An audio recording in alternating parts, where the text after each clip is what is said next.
Okay, so we are back for another chunk of videos for the director, the Advanced Center Director, to go through all of your features and explain how they work. Hopefully in this video, my screen is a little bit larger than it was in the previous ones. I will go back and fix these and redo them at some point. I'm trying to get these done fast so that you can have them available as soon as Joseph is available. And I'm learning how to do this, so we'll do it a little bit better the next time around. We left off going through how to complete your center budget right here. And so now we're going to look at what the tally sheet functionality looks like within Joseph. So let's click on tally sheet. And here we are. We will be able to see the tally sheets based on the term and the year. And so we are looking right now at the fall 2025 tally sheet. We could look at the fall 26, but there isn't anything. Likewise, the spring 25 tally sheet, which has some things in it. And the information for the tally sheet will display below. Now you'll notice there's no information that's entered on this tally sheet page. Okay, and that's a big change from previously. You've been filling out an Excel form and entering information. The tally sheet will display information according to the fees that you've entered, or the fees that Gateway has set, and the registrations of students that you've entered. If there's something wrong with your tally sheet as you look at it, you will not fix it on the tally sheet page. You will fix it by going to a course page and adding students to that page, or by completing the new student or graduation applications for those students. Okay, so the tally sheet is telling you, based on all the information you've entered, these are the charges that you owe. If you know some of those charges are missing or they haven't been entered in the system, then you'll need to resolve that before your tally sheet will be accurate and before you should make your payment. As we look at the tally sheet, right, you still have the student's name followed by their ID numbers. It will display the country the system thinks the student is from. And that's very important because that determines the rates, the fee rates that they'll pay. As you can see here, if we have an unspecified country, it will default to the U.S. rate, which is the highest rate. So it is in your best interest to enter students' countries if they are anything other than the U.S. We'd like if you'd enter the U.S. as well. But this will let you see and make sure your students are entered in the appropriate country and being charged the appropriate rates. Then you can see the rate itself that is relevant for the student based on their country, the number of credits they've taken. If they have applied as a new student, that fee will appear here.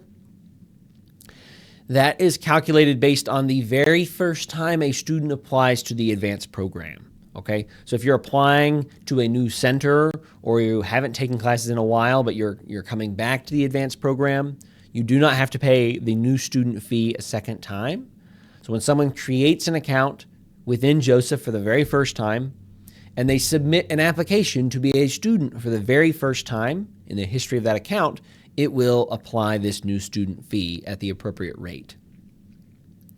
Additionally, if they are applying to receive a certificate, diploma, or leadership diploma, any of those achievement applications, for each one of those that goes through the process and is approved, they will pay the printing and mailing fee. And then if they're going to participate in an in-person ceremony at one of Gateway Seminary's 5 campuses, they will also have that Gateway graduation fee added in here as well. So the end of this will total the charges for that student.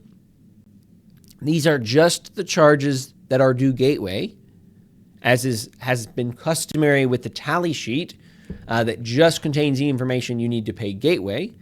If you want to look at what the student would owe and figure out what for the center, for the other fees that you may be charging, you would want to go back and look at the budget. But this will tally it for each student, so that if you're looking to make sure you've gathered the right amount of money from all your students, this will give you the Gateway portion of that, both the hourly fee and the other one-time fees. All of the students that you have registered for courses will appear in this table. Then you'll get the total number of credits for your center for this term will display, along with the fees from new student or the graduation, the total number of fees across everything. And then you have this nifty, wonderful little button to pay now. So we'll click this and it will take us to another site that Gateway hosts to take online payment, which is a new feature that has just been added. So when we click this, Joseph is going to ask us to confirm, have you entered everything? Has every student been enrolled? Has every graduation application been completed? Make sure that information is the case, otherwise this tally sheet will not be accurate. But if we click yes, oh, my browser blocked our pop-up, so we'll have to set allow. And then we might have to click it again now that we've changed the permissions. Okay, this is going to take you to a site called Haven. You notice at the top it says haven.gs.edu. Haven is one of the sites that Gateway Seminary uses to manage some of our data. And this site, which you can access through going through Joseph and clicking this Pay Now button under the tally sheet, you'll also be able to access this web address here in the operations manual. You can just click directly here. If you do that, just want to make sure that you know what the tally sheet says so that you know the right amount. And this is a way you can process your payment through credit card through a website without having to call the business office during working hours in Pacific time. If you would like to continue cutting and sending us checks and putting them in the mail, you're welcome to do that. But we encourage, for your convenience and for our convenience, that you would pay online if possible. This is just an easy, simple way to do that where you don't have to email and call and get in contact and juggle information and other stuff. So to do this, you'll just enter the Advanced Center code. Whatever your code is, should be those 2 characters. If you're paying the new center application right here, if you don't have a center code, you're just going to put in XX. So whatever you put in, then you'll be able to select which academic year you're paying for. The academic year begins August 1st and ends July 31st. Okay, so it's going to begin for example, the 2025 to 2026 academic year begins August 1st, 2025 and goes through July 31st, 2026. So it begins in the fall and then the spring and then the summer. Okay? You enter the amount that is due by looking at the tally sheet, finding this total, making sure it's accurate, and then entering that number. You don't need to enter the $sign or any letters into this box. Just the number will be perfectly fine. If you need to enter a decimal point, you can do that. You should put a contact name just in case there's a problem with the payment, along with a phone number if you can, and an email address so that we can contact you if we need to. You'll get receipt of this payment being processed to that email address. If you have any other notes, if there's a student missing, if you're concerned, if this is part 2 of a payment that you did previously, any of those things, you'll be able to enter those all here. I'm not sure if it'll let, okay, good. All right, then you go to this next page, which is going to confirm that you've done this right, and it's going to give you some very important information, okay? So if the Advanced Center code is not XX, meaning if you have a code, you should see a checkbox appear on this Center tab if all of your information has been entered correctly. Now, I have not entered all my information, therefore we don't see the check mark. So I'll go back and we can put in some information.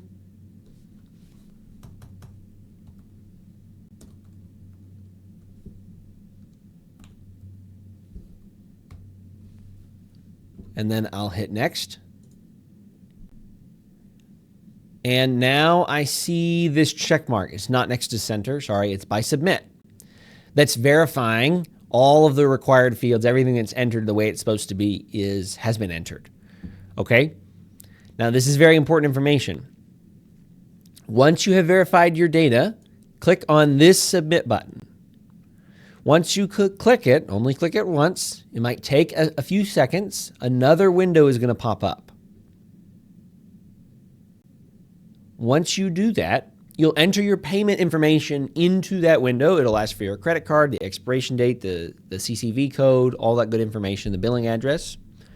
And then it's very important that once you're done doing that, you click Return to Form Flow form at the bottom of that other window that's going to open up. That's just going to take you back to this page, and then you can leave from this page. But if you just enter the other form and you don't click that button that takes you back here, you haven't closed the loop, and you may still have troubles making your payment and making sure that it's processed appropriately. Okay, so that is how you can process online payments for your tally sheet now. And like I said, if you have any problems with the tally sheet, you'll want to go change the enrollment of the registration. It's somewhere else that's not within the tally sheet. This will also let you see, as we showed earlier, previous tally sheets that you may have entered at one point in time or another, or to check future tally sheets that aren't completed yet, but you can begin to see how the tally sheet is taking shape based on the enrollments that you've entered. So you can see, okay, so far, this is how many students we've had, this is what we're looking at, and you can sort of track that way as well. The budget sheet that we talked about previously will not automatically update based on the enrollments that you enter for your courses, but the tally sheet will. So once you've made predictions about your budget, about your enrollment in the budget, once you start actually enrolling students, the tally sheet is a place you can go that will automatically update on all of those. You'll also be able to see the graduation applications, or the sums of them, the totals from them, and the new student applications as well, so that you can sort of see where things are heading at, even if you're looking for something in a little bit in advance, excuse me. Okay, so let's head back and work through some other of these features that you'll need to use as a director. Okay, the next one is Center Reports. We're going to click Center Reports, and it's going to take us to this page where we'll be able to see some additional information about our center to try and understand how it's working, what needs it has, and help us in the planning for our center. So on this page, the first chunk of reports that you'll see is the course reports. And so those are going to list all of the courses that your center has offered, along with the total enrollment and the total number of times they've been offered. And this is the average GPA across all of those times they've been offered on all of those students. Now, if you break down any one of these classes, you can see the specific instances that it was offered, when it was offered, who taught it, and its specific enrollment, and then you can jump right to that course page to view some more information about it. Now, I think these courses have all only been offered once, as you can see. But one of the things this will let you do is, as you have courses that have been offered multiple times in a regular rotation, you'll be able to track and see, well, how many times have we taught that class? And as you look into it, you'll be able to see, who normally teaches that class? Do we normally offer it in the fall or in the spring? You'll be able to see, we've offered this class a lot recently. Maybe we should offer some other courses. You may be able to see, well, we haven't offered this one in 2-3 years, even though we used to offer it a lot. You may be able to see, that one time we offered it, the enrollment was very low, but this other time, maybe we offered it with a different instructor, or in the spring, or maybe in the summer, the enrollment was much higher than usual. We hope this will help you compare your courses that you've been offering, who's been offering them, work on your strategy to have information right at hand, that you can make better decisions about this. We will also cover reports about achievements at a later date. All right, now we're going to talk about a new feature that is available in Joseph to you as a director, and it is located under this Find Instructors button. All right? So when we go to Find Instructors, we land on this page, and Find Instructors is going to let you as the center director identify individuals in a new role that we've created that we hope will be very helpful to you. And this new role is called Instructor at Large. Individuals who are interested in being an instructor at large have the capacity and the willingness to teach classes they want to participate in the advanced program, but they don't have an existing center that they're associated with.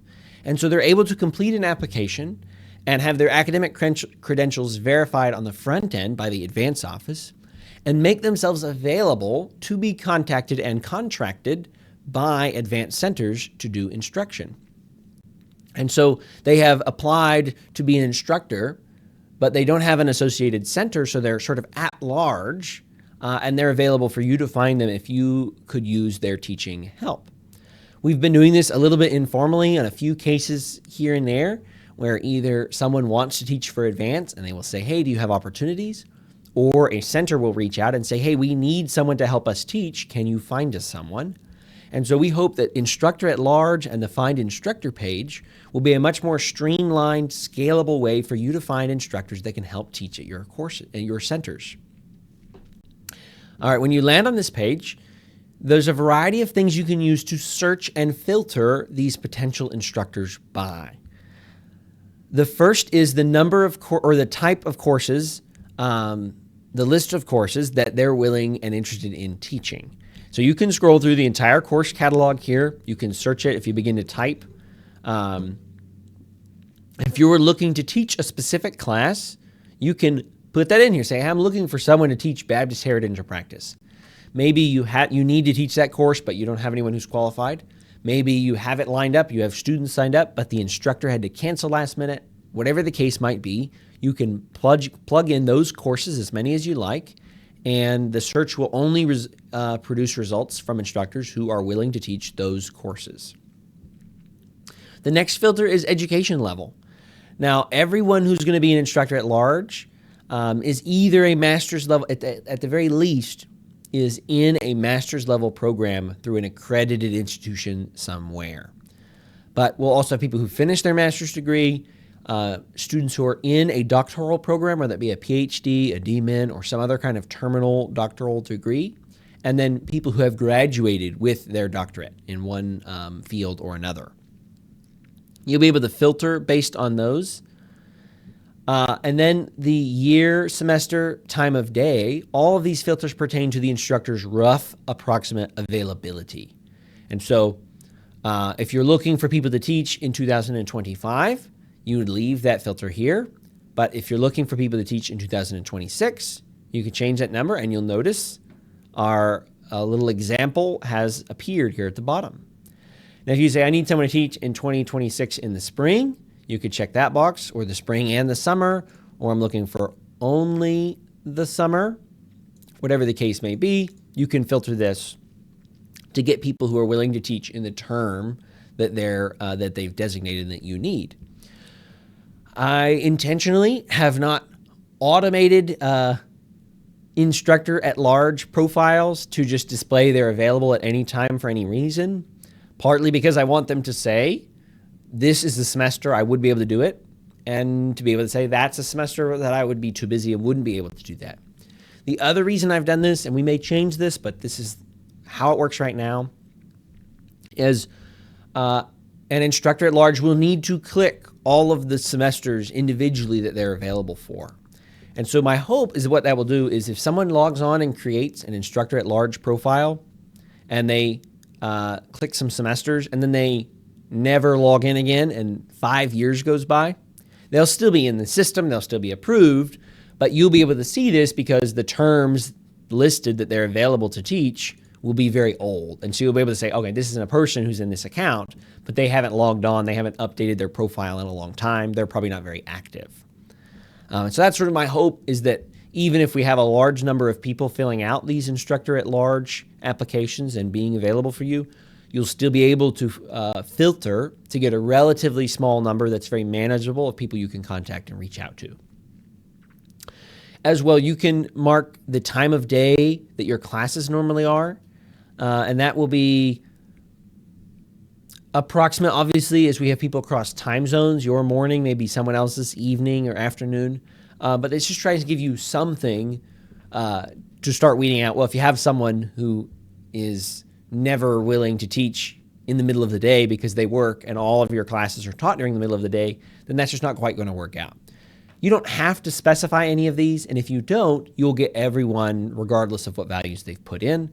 But if you know something like that might be a problem for you, then you can filter that out and hopefully shorten the list of people that wouldn't be good fits for your center. And then finally, you'll also be able to filter based on language. This would be languages people are willing to teach in, and this can be a very, very helpful resource. I am going to do everything I can to get instructors at large that speak languages and are willing to teach in languages other than English. So I hope that will become a very robust and useful feature to you, but that's just Lord willing. Those are the various filters that you can use. Right now, I've just got one sort of example for you to see, and so there's no point in filtering it. You can see the name of the person, their ID number. You'll be able to see their educational level, their age, if available, the terms they said they're available. These are the courses they're interested in teaching, and you can scroll through these if they have a lot. You'll be able to click on and see this person's person page, just like you can with students or staff at your own center. So you can view this person's information, view their application. Their application to be an instructor at large will include some references and a church affiliation. So you can see that. You can contact those references if you'd like to. You'll also be able to click here to expand and view a bio for this person. And this will include a little bit more information. This will include, the languages that they speak in case they have options, a list of them, when they're available. It also includes their time zone, which may be helpful for figuring out if they would be available to teach when you need them to. This is a preferred contact method. They can list whether they prefer to be contacted by phone or email. And you can view that. They'll be able to write a short memo here, a message to you, help you get to know a little bit more information about them or what they're looking for, what they're hoping to do. And they'll also be able to attach a PDF of a resume or a CV. That's not a required thing, but they can do it. And so then you'll be able to get a little more information about this person. Where are they from? What's their educational background look like? What's their other work or ministry experience look like?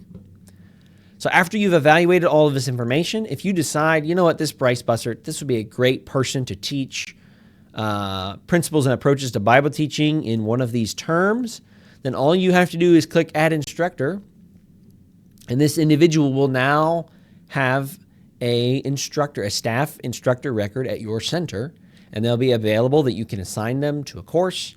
You'll be able to view their information and track them. You'll be able to see and manage the course that you assigned them, and access student information and everything else. They'll become just like one of your other instructors that you've added to your course who didn't go through this instructor at large capacity. Now, it is up to you if you contract with instructor at large individuals to communicate the expectations of your center. They will still report to you as the director. They will function just like any other instructor at your center that didn't go through this process. They will submit their syllabi through you. You will approve them. You'll interact with them. You're in charge of making sure they understand when they need to teach and for how long and what the expectations are, making sure that the students are being taken care of in that class, that they're getting good feedback, all of those sorts of things. When you add someone to your center as an instructor from this page, it will not automatically remove their instructor at large profile for every other center that might be going to the Find Instructors page. So if that instructor is only looking to teach one class, if that's all their capacity is, and then they'll want to go in and update their profile on their end, and I'll describe how to do that in another video, to remove their availability. That way they're not being contacted by other people when they're already maxed out on their capacity. So you may want to remind them to do that, but they may be interested in teaching multiple courses for other centers at the same time. And so if that's the case, then they would leave this up and other centers would still be able to find them and contact them to teach courses for them. All right. I think that's everything you need to know about Instructor at Large. We hope this will be a very useful feature to you. If you have questions about it, if you're confused about it, please reach out. Please contact me. I am going to do as much work as I can, targeting especially PhD students who need teaching experience to fill this up and to have options, whether you need to offer courses you've never offered before, you need to give your instructors a break, or you have an emergency, an instructor drop out close to a semester, that you'll have options of people you can contact and find. The anticipation for this is that this will all be online instruction. If you start talking to someone or you see, hey, they're located locally actually, and you'd like to contact them and have them teach in person, you're more than welcome to do that. But the expectation is that these people will be all over the world, and the way they'll be helpful will be through teaching Zoom classes. If you can come up with some other way for them to be helpful and useful and that to work, then by all means, please do it. But that's sort of the expectation that we have. And so you don't have to use this. We hope that it will be something that you can take advantage of, that you're aware of. And I'm going to work to try and provide a good-sized list of willing, capable, passionate, godly people who would be excited and would love to help you accomplish this important work that you do. All right, well, that is all of the features that are specific to directors within your role. You'll notice you still have another button, Prepare to Teach, and you have other ability to access courses down here. Those are not unique to being a director. Those are the same thing. Instructors have access to those, and so I'll cover those in the instructor videos. But these are the various features that you have access to as an Advanced Center Director or Registrar. I should specify that, sort of administrative staff within Joseph. You should have access to these features and do these things. If you have any questions, please reach out.